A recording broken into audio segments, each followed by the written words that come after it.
उड़ीसा एक ऐसा राज्य है जिसने साइक्लोन यास के आने के बावजूद अपनी ऑक्सीजन सप्लाई को कुछ मिनटों के लिए भी नहीं रोका। इसका कारण था उसकी पूरी प्लानिंग। उड़ीसा इस समय 18 राज्यों को पूरे देश में ऑक्सीजन सप्लाई कर रहा है 500 टन प्रतिदिन, और करीब करीब 100 से ज़्यादा टैंकर एक दिन में भरकर उड़ीसा से दूसरे राज्यों में जाते हैं। लेकिन साइक्लोन की वजह से इसमें कोई तब्दीली नहीं आई। कुछ घंटों के लिए इस प्रक्रिया को भले ही आगे पीछे किया गया हो, लेकिन उसका कारण है कि इस तरह के बड़े बड़े टैंकर्स, ये टैंकर 15 टन का टैंकर है जो लिक्विड ऑक्सीजन लेकर आता है और उसके बाद इस तरह की मशीनों में, जिन्हें क्रायोजेनिक टैंक कहते हैं, उसमें रखा जाता है। बालासर ऑक्सीजन इसमें महारत हासिल कर चुका है और यहाँ पर आए ये बड़े बड़े टैंकर से लिक्विड ऑक्सीजन को इसमें स्टोर किया जाता है। स्टोर करने के बाद इन छोटी मशीनों के ज़रिए, या फिर यूँ कहें इन कंप्रेसर मशीनों के ज़रिए, इन्हें कन्वर्ट किया जाता है, यानी कि ऑक्सीजन को कन्वर्ट कर दिया जाता है लिक्विड में। वेपोराइज़र मशीन जो लगी हुई हैं, उस वेपोराइज़र मशीन में आपको बता दें कि ऑक्सीजन को लिक्विड से वेपर में, यानी कि गैस में तब्दील कर दिया जाता है और उसके बाद इन पाइपलाइन के ज़रिए, छोटी पीछे लगी पाइपलाइन के ज़रिए ये सिलेंडर तक चला जाता है। सिलेंडर में इस गैस को भरा जाता है गैस के ही फॉर्म में, यानी कि इंडस्ट्रियल ऑक्सीजन को मेडिकल ऑक्सीजन तक कन्वर्ट कर दिया जाता है। लेकिन उड़ीसा ने इस महारत को हासिल किया 3 कारणों से। पहला प्रोडक्शन, दूसरा ट्रांसपोर्टेशन और तीसरा स्टोरेज। इस तरह के इलाकों में जब आप स्टोर कर लेते हैं और उसके बाद उसे सुरक्षित भी रखते हैं तो साइक्लोन के समय इंतज़ार नहीं करना पड़ता है। ये ध्यान में रखा गया कि पावर सप्लाई कभी भी कट सकती है, इसलिए लगभग हर जगह पर डबल पावर सप्लाई रखी गई, यानी कि बैकअप के तौर पे डीजल जनरेटर्स रखे गए। यहाँ तक कि हर समय जो लोग काम करते हैं इस तरह की मशीनों में या कारखानों में, उन्हें 2 दिन के लिए इन्हीं कारखानों में रखा गया, ये ध्यान में रखते हुए कि अगर साइक्लोन से बर्बादी ज़्यादा होती है तो उन्हें आने में दिक्कत हो सकती है। ये सारी सुविधाएं सरकार ने प्री प्लान्ड काम के तहत की। लेकिन इसमें एक बड़ी दिलचस्प बात है, दूसरों की गलतियों से शिक्षा लेना आपकी बुद्धिमत्ता का परिचय होता है। उड़ीसा ने कुछ ऐसा ही कर दिखाया। जैसे ही साइक्लोन ताउते आया और पूरे वेस्टर्न कोस्ट के हालात को देखते हुए, जहां महाराष्ट्र, गोवा, गुजरात आपस में ही ऑक्सीजन न भेज सके, उड़ीसा ने ये ध्यान रखा और उनकी गलतियों से सीखते हुए अपनी सप्लाई को पहले ही 3 दिन के लिए भेज दिया। जब ये टैंकर्स, ये ट्रक्स अपनी अपनी जगहों पे पहुंच गए तो ऐसे कई ट्रक्स हैं जिन्हें तटीय इलाकों से हटाकर अंगुल, राउरकेला यानी कि वेस्टर्न उड़ीसा में रख दिया। अब इन्हीं गाड़ियों के जरिए बाकी राज्यों में ऑक्सीजन भेजा गया।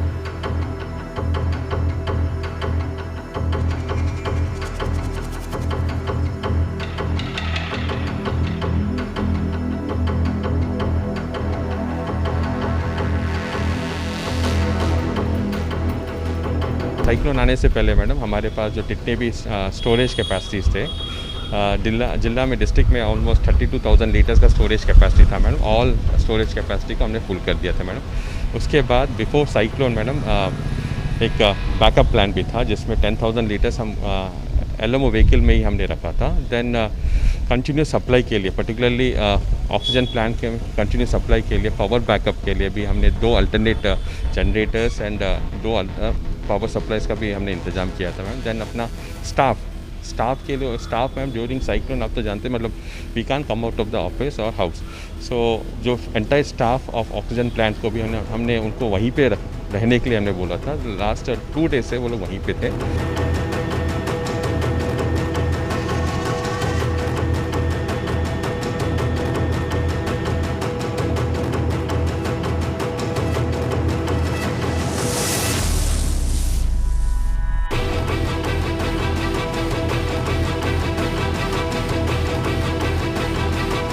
हमें एक मार्गदर्शन हमारे प्रिय मुख्यमंत्री जी से मिला कि जीवन अमूल्य है।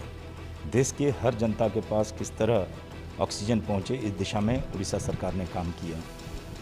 ऑक्सीजन प्लांट्स को बिना कोई तकलीफ बिजली पहुंचे तो DG set stand by two stand by में रखा गया। छोटी छोटी चीज़ों को ध्यान में दिया गया।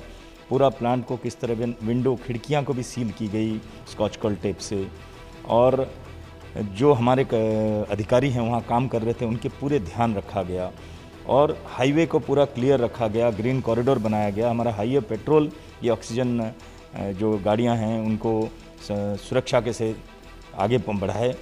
तो जब तूफान चल रही थी तब भी ऑक्सीजन का प्रोडक्शन था, तूफान थमने के बाद भी ट्रांसपोर्टेशन चालू हो गया और आज भी निरंतर ये चालू है। ये एक बहुत बड़ी उपलब्धि है और उड़ीसा जूझ रही है क्लाइमेट चेंज के। मेरा निवेदन है आपके माध्यम से कि हम पर्यावरण को संरक्षित करें ताकि इस तरह की आपदा किसी भी राज्य पे ना आए।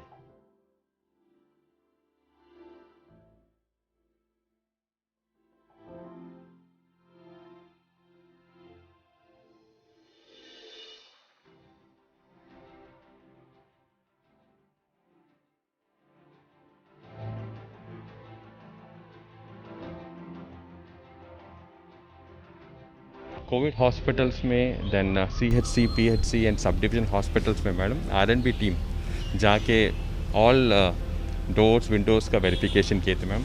And particularly covid hospital CHC में जितने भी विंडोज़ थे before cyclone we had sealed them ma'am with plywood ma'am, properly plywood से हमने सील कर दिया था। Then ma'am electrical fittings in covid hospitals and all hospitals they were also properly verified madam. And COVID hospital में there was a team of electricians also. They were present during the time of this cyclone. जितना भी cylinder आता है immediately उसको first come first basis के हिसाब से उसको भर्ती करके इमीडिएटली दे देते हैं, सो दैट हम लोग का एम्प्टी सिलेंडर ना यहाँ कुछ रहे, इमीडिएटली दे देते हैं।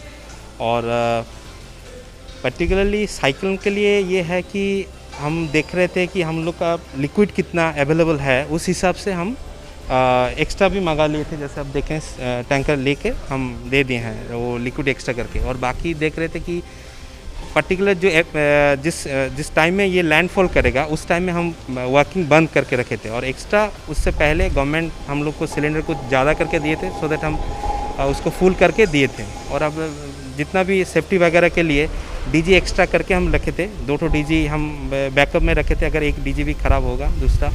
और बाकी इलेक्ट्रीशियन से लेकर सब कुछ रखे थे और खाना वगैरह सब कुछ यहाँ कर रखे थे कि अगले 2 दिन 3 दिन के लिए अगर भी कुछ प्रॉब्लम होगा तो हम कंटिन्यूसली काम कर पाएँ।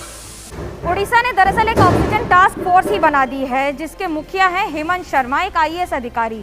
लेकिन उस टीम में 25 लोग हैं जिन्होंने ये ध्यान रखा कि दूसरों की गलतियों से तो सीखा लेकिन खुद के काम में इस तरह का सुधार कर दें जिससे अपना काम सर्वोपरि हो जाए। कुछ ऐसा ही काम किया गया है जिससे बड़े बड़े टैंकर्स के जरिए जब ये ऑक्सीजन को लिक्विड से गैस के फॉर्म में चेंज करने के बाद इन छोटे सिलेंडर्स में भरा जाता है, फिर इसी सिलेंडर को अस्पतालों तक पहुंचाया जाता है। ये प्रक्रिया भी आसान नहीं होती है। इन छोटी छोटी गाड़ियों को सारी परमिट दी जाती है और ऐसे न जाने कितने सेंटर्स सिर्फ खड़े कर दिए गए हैं और बना दिए गए हैं ये ध्यान में रखते हुए कि ऑक्सीजन की सप्लाई रुके नहीं। ऑक्सीजन की ज़रूरत सांस के लिए होती है, लोगों को जीवित रखने के लिए।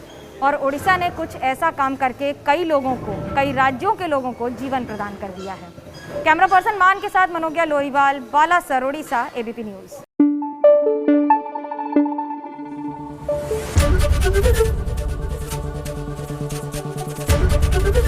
ABP न्यूज़ आपको रखे आगे।